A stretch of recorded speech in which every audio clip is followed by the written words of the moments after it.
Feel free to check out my TeePublic after the video, and support me on Patreon. Watch till the end of the video for more.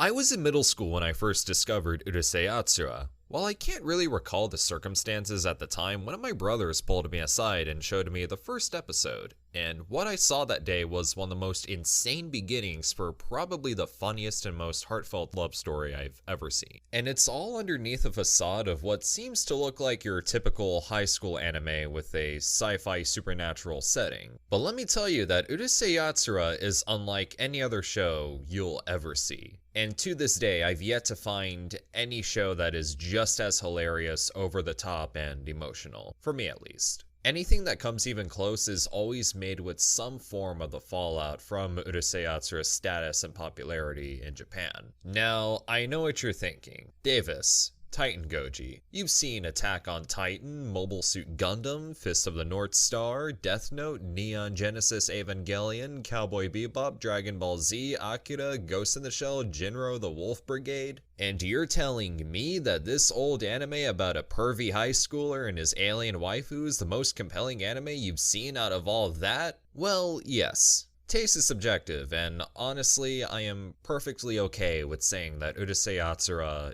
is my favorite anime of all time. And I'm about to tell you why.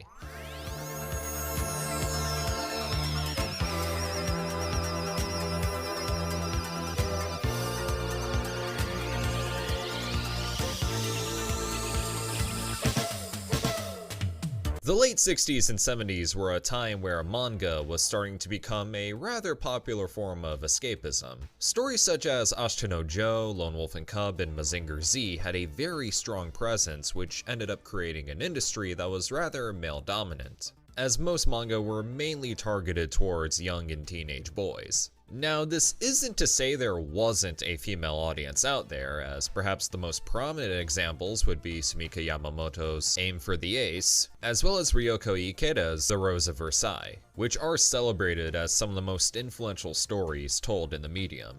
But even so, aspiring artist and storyteller Rumiko Takahashi did have the odds stacked against her in the pursuit of her dreams. And her parents trying to talk her out of it didn't help matters either. Takahashi was only a college student when she began creating her own manga, and under the wing of writer Kazuo Koike, who's known for The Lone Wolf and Cub, Lady Snowblood, and Crying Freeman. In a way, Koike was the perfect mentor for Takahashi, as his work was all about breaking social norms, whether it was a stoic ronin wandering with his own child at his side, or a woman trained to become a deadly assassin to avenge her family. It was the unexpected that made Koike's work so interesting, and helped him stand out from other creators. This was a tool that Takahashi would definitely incorporate into her manga. After being encountered with praise from the company Shogakukan, they offered Takahashi a spot on their magazine Weekly Shonen Sunday. Then Takahashi made her debut with a one-shot titled Those Selfish Aliens in 1978. Where a paperboy named K gets abducted by aliens who resemble the Xylians from Monster Zero, as they plant a bomb in his stomach as a means to conquer the Earth. K ends up meeting a girl named Akane who is abducted by fishmen who also plant a bomb inside K, and the two make their escape. But they're caught in a power struggle between the aliens and fishmen for world domination, all while wacky hijinks ensue. The story ended up being received very well, as it would become an honorable mention of the second Shogakukan Rookie Manga Award. And all for good reason. It's very simple and subdued, yet it plays around with such an outlandish concept and really hams it up with how ridiculous things can get, all while they're played completely straight. Definitely read this one shot when you can. It's just amazing. And thus, with the newfound success Takahashi came across, she would then focus on her first big project. Takahashi took the outlandish sci-fi elements from Those Selfish Aliens, amped up the romance aspect, threw in a larger, more diverse cast of characters, and fleshed out the overall premise, and this project would be known as Urusei Yatsura.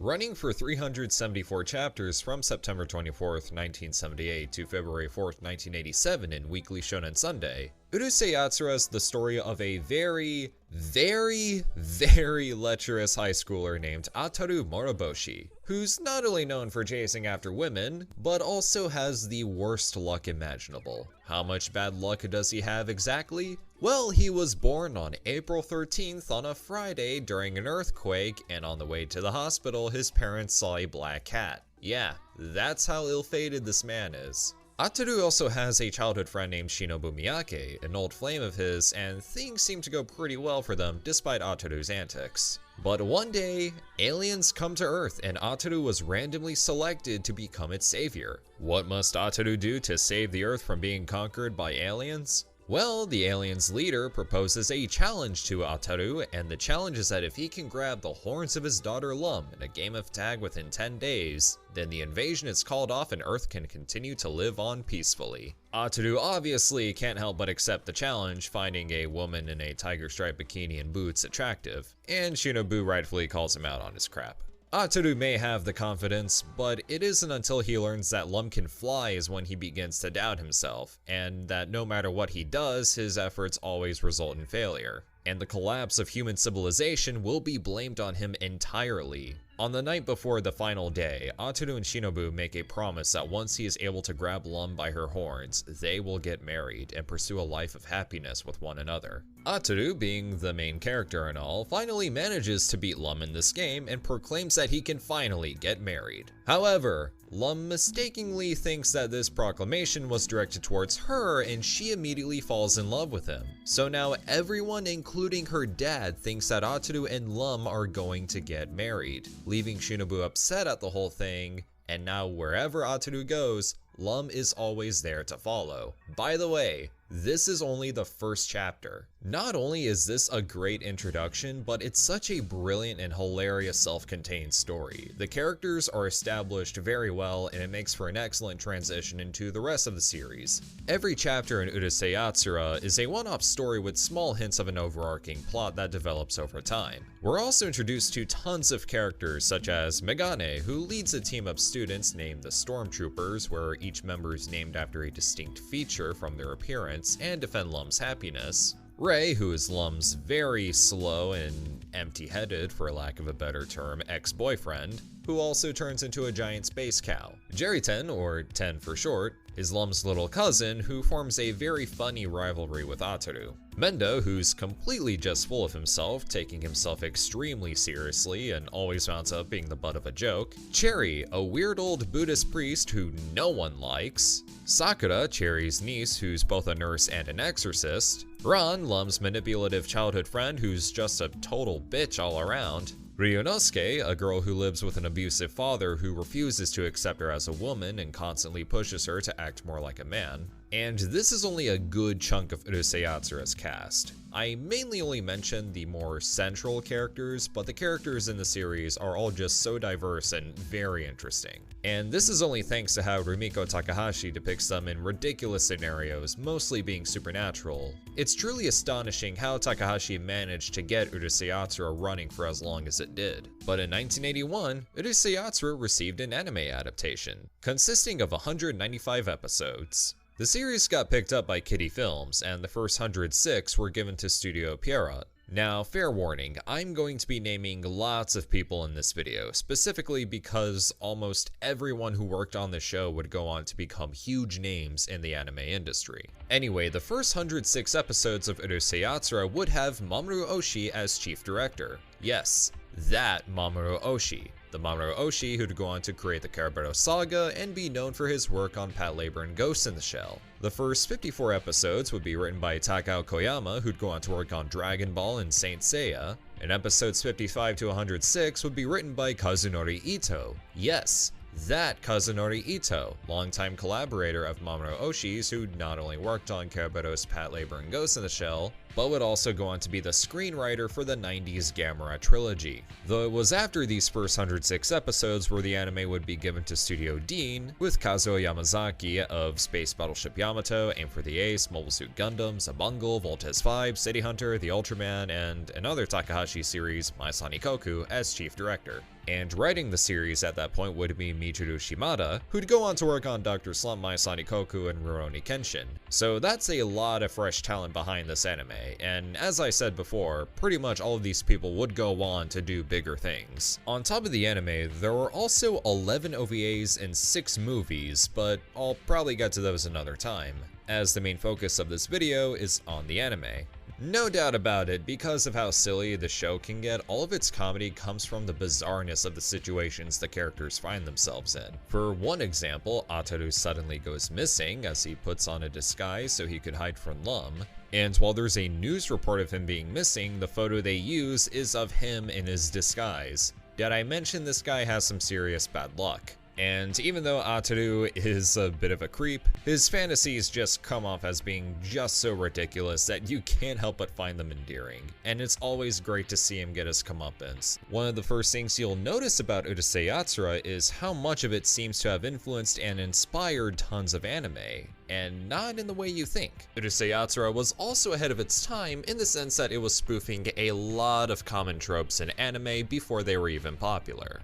Ataru's constantly on a mission to hit on as many girls as possible, when usually in harem anime, it's the other way around. And then you have Lum. You see, what you're looking at is the OG of waifus. And here's what I mean by that. Lum was originally meant to be a one-off character, but because Takahashi ended up making a character that was just so perfect, everyone ended up loving her so much, Takahashi had no choice but to write her into the story as a full-on character. And as a result, Takahashi ended up making a character that was made to be simped for, which in turn made for a very clever running gag, where it seems everyone is in love with Lum. While everyone simps for Lum, Ataru, the only person she's interested in, doesn't, even though her loyalty to Ataru is undying.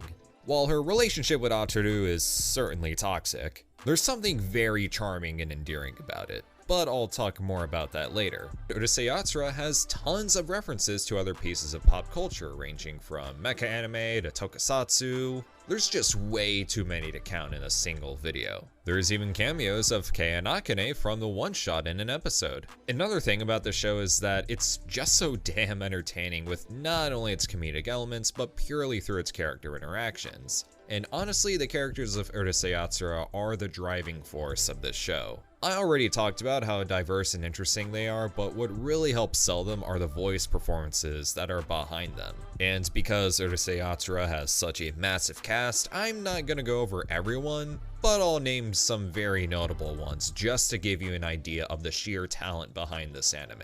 Ataru would be voiced by Toshio Furukawa, who you may know as Kai Shiden from Mobile Suit Gundam, Shin from Fists of the North Star, and Piccolo from Dragon Ball. Lum would be voiced by singer Fumi Hirano, who went on to do voices for Doraemon, Cat's Eye, Lupin III, City Hunter, and has a small cameo in Mamoru Oshii's The Red Spectacles as an airport announcer. Mendo would be voiced by Akira Kamiya, who a lot of people should know as Kenshiro from Fists of the North Star, Kinnikuman, and Ryoseiba from City Hunter, amongst many others. And probably the most prolific voice actor in this entire production would be Shigeru Chiba as the voice of Megane. Shigeru Chiba's legacy is so great that I honestly cannot do it justice in a video like this. Just look up what he's done, and I guarantee you'll find so many voices you're familiar with. Another thing about Shigeru Chiba is that he tends to play himself, which is also what makes Megane so great, just being this ridiculous and over-the-top self-righteous nerd. He even dons what would be a prototype of the Protect gear from Mamoru Oshii's Kerabero Saga, which he plays a major character in. Though back to the characters, it's really nice to see them grow as the story progresses. One good example is Shinobu, who slowly drifts away from Ataru. Another thing is how the character dynamics in the show come off as very charming, while also still being fun to watch.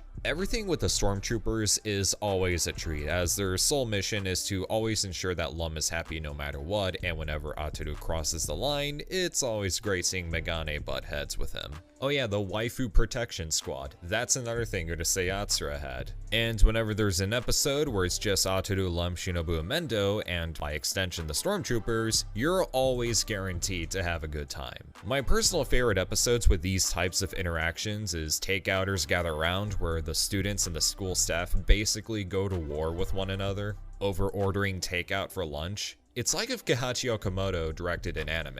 Lum the Ruthless Rebel, where the core cast makes a movie, which really spoke to the filmmaker in me. Fan favorite episode, and then there was none, where the core cast go through a horror-esque cabin in the woods premise that is just legitimately intense.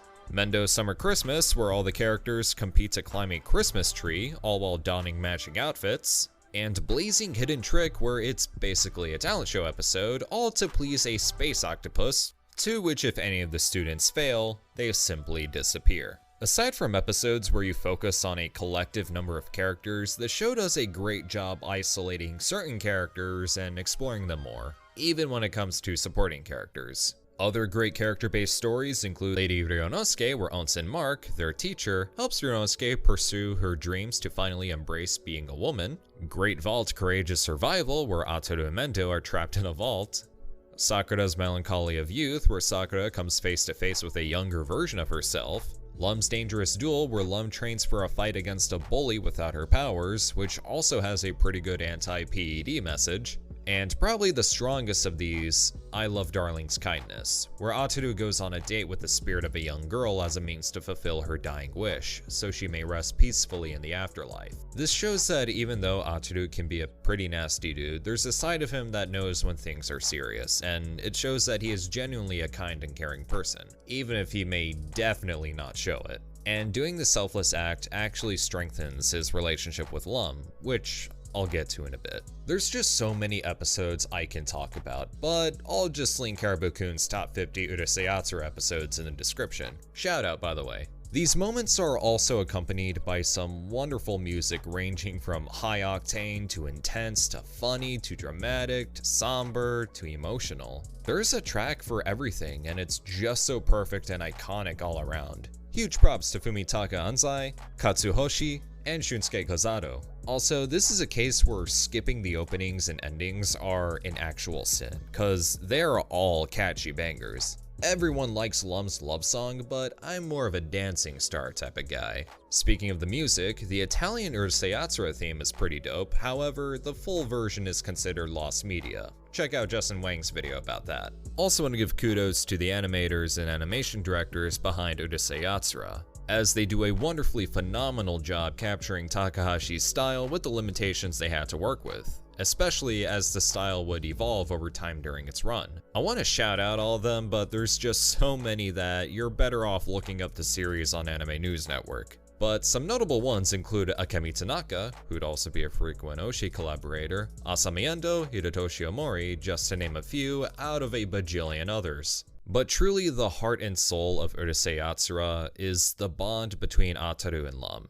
I mentioned before that the relationship is pretty abnormal and nowhere near realistic, but then again, this is a show where Ataru's classmates summon a UFO taxi via ritual and it takes them all to his house, and Ataru has to pay a fare equivalent to the value of all the oil on Earth, but because Ataru can't pay, it rains oil all over the world until it's enough to cover the fare. I'm getting off topic. There's something that's just very genuine about Ataru and Lum's relationship. When you watch the show, you'll find yourself wondering that of all the times Ataru has made attempts to get away from Lum or try to cheat on her, why is it that Lum still insists on staying with him? How come after every time Ataru becomes troublesome, Lum stays loyal to him even after punishing him constantly? Well, Lum is a person who sees the best in everyone, and deep down she knows Ataru is a good person who's just prone to having ill intentions. But this isn't to say that she never gets tired of Ataru, as there are occasions where they do separate to find themselves. But what about Ataru? Even after trying to chase women all the time and go through a lot of pain for Lum's electric shocks, why does he still insist on keeping her around? Even though Ataru has trouble realizing it, he truly loves her and would actually do anything for her. Ataru knows how much of a scummy asshole he can be, but he's also someone who's willing to make up for his mistakes. In the episode Pitter Patter Christmas Eve, where the stormtroopers set up a fake date for Ataru so Lum could break up with him, with the impression that Ataru is only making her miserable, Lum ends up finding out about this plan and intercepts it to where she and Ataru have a date together. It's also at this time where Ataru stops and gets real for a moment. He looks at his fiancée, and for what seems to be, for the very first time, he actually admires her presence. In Great Space Matchmaking Operation, Lum's father grows a matchmaking party for her on their home planet, and Ataru is willing to go to outer space to crash it for her sake. Thrilling Summer Date is one of, if not the most wholesome of these kinds of episodes, as Atu and Lum go out and just have a good time. It's an excellent instance where their love for one another is very genuine in a more positive light. Then there's After You've Gone, where Atu and Lum get into a fight on their anniversary, and she leaves. And while Ataru seems to be relieved that he doesn't have to worry about Lum, that's when he realizes how much she actually means to him. This episode was actually considered to be the best one by fans, and they actually played it again for episode 194 as a result of a fan vote. And probably my personal favorite of these is in Where is Darling, where Lum finds herself lost in different dimensions and tries to get back to her own. Along the way, she finds alternate versions of Ataru, and near the end, she sees an Ataru who seems perfect for her. Perhaps too perfect, as she realizes that this Ataru isn't her Ataru. So she leaves and finally returns to the real Ataru she knows and loves. It's these very deep and intimate moments of Urusei Yatsura that really speak to the soul for me. While Urusei Yatsura is a show where it blends so many genres in the form of these incredibly wacky scenarios, it's not afraid to get serious on a very human level. It's a show that tells us no matter how flawed we are as people, we still have value. We can make as many mistakes as we want, intentional or not, just that what matters is that we own up to those mistakes. And with that, all we can do is strive to become better people and see the good in others. Why? Because we are only human, and we're only capable of doing so much. It is these moments where Urusei Yatsura shows that anime can truly transcend its medium, and is a wonderful display of why anime can be incredible. It is these moments that really got me into anime, and it is these moments that show why I believe Urusei Yatsura is a masterpiece.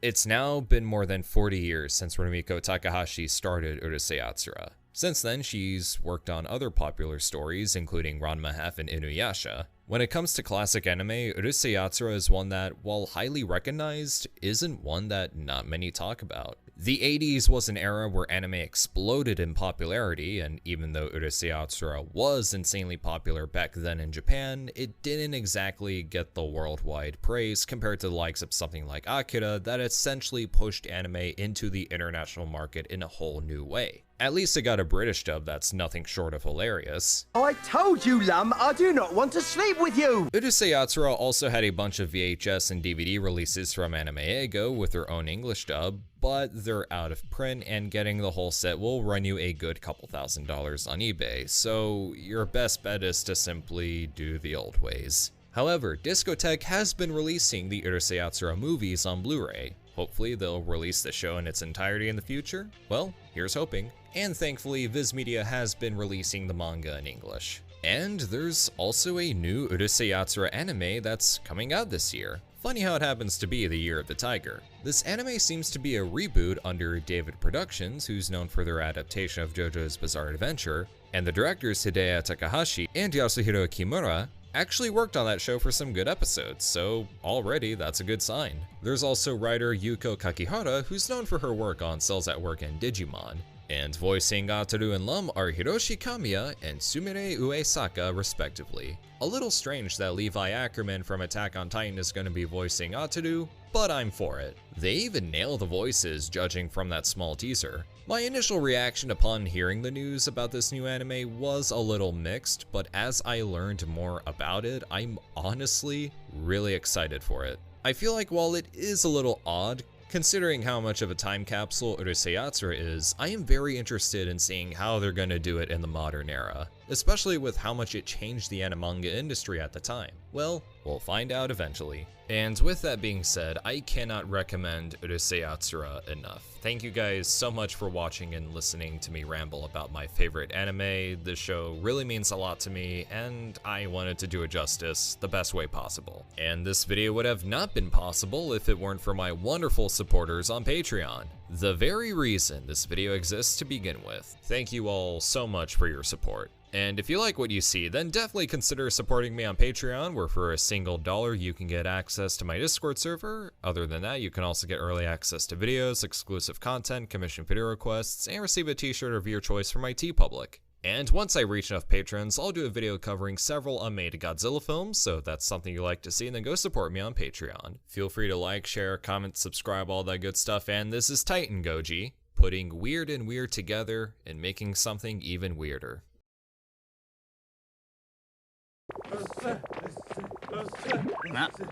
なんだ僕は何もしとらんぞ嘘つけ今俺のお尻を触ったじゃないか美男子の僕がブサイクなお前に迫らにゃならんのだ照れるな気持ち悪いしかしお前が俺に恋してたとはなまあこの魅力的な俺に惑わされたとしても